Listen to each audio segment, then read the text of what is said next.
an entrepreneur has to have a passion for sales. Those first prospects are going to pick up on the energy that you have, the passion that you have for your product or your service, and they're going to either believe in it or they're not going to believe in it.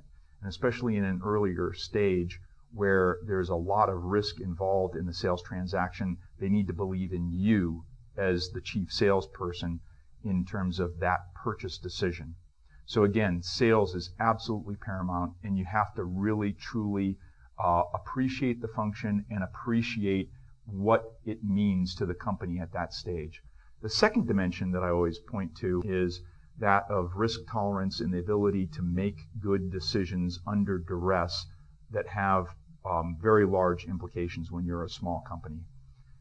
Think of it this way: if you make a $50,000 decision as a small company and it's a bad decision in terms of the impact to the company, that could affect your payroll, it could affect your ability to survive. Whereas with a larger company, $50,000 might be just a drop in the bucket. And the entrepreneur that works at that stage of company in its life cycle is making those decisions daily. So they have to be comfortable with the ability to make those decisions, and they have to make ultimately good decisions each and every time, because you're riding on that edge.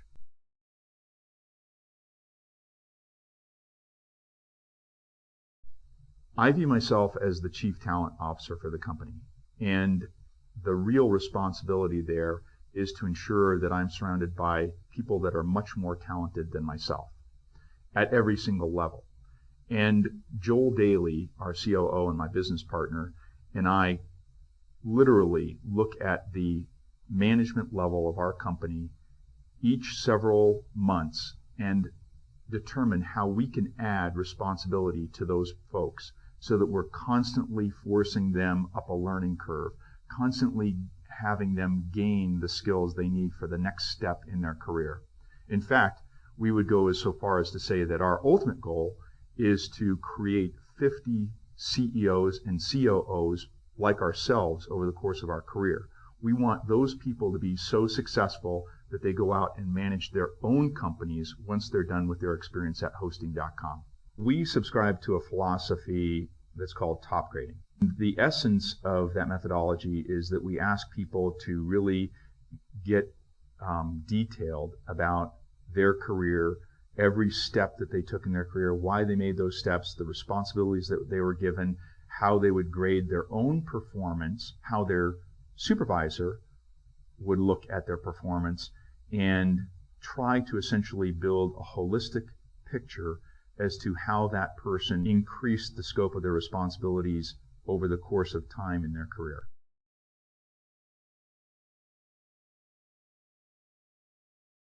When I think about the qualities that we're trying to expose in an interview, the first is that the person is passionate about what they do.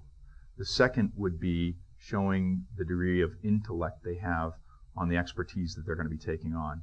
The third would be that they clearly were the point person behind an accomplishment rather than an innocent bystander.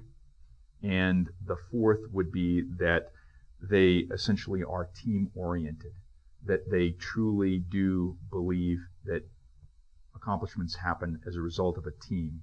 Has been that people want to work for you primarily because they believe in your values.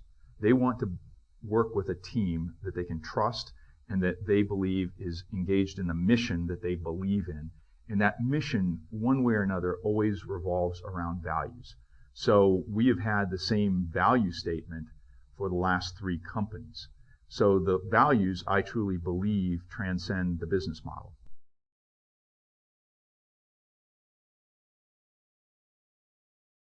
So the reason why Joel and I have shared an office for the last 19 years is because we truly believe that people should know we believe this company exists because of teamwork.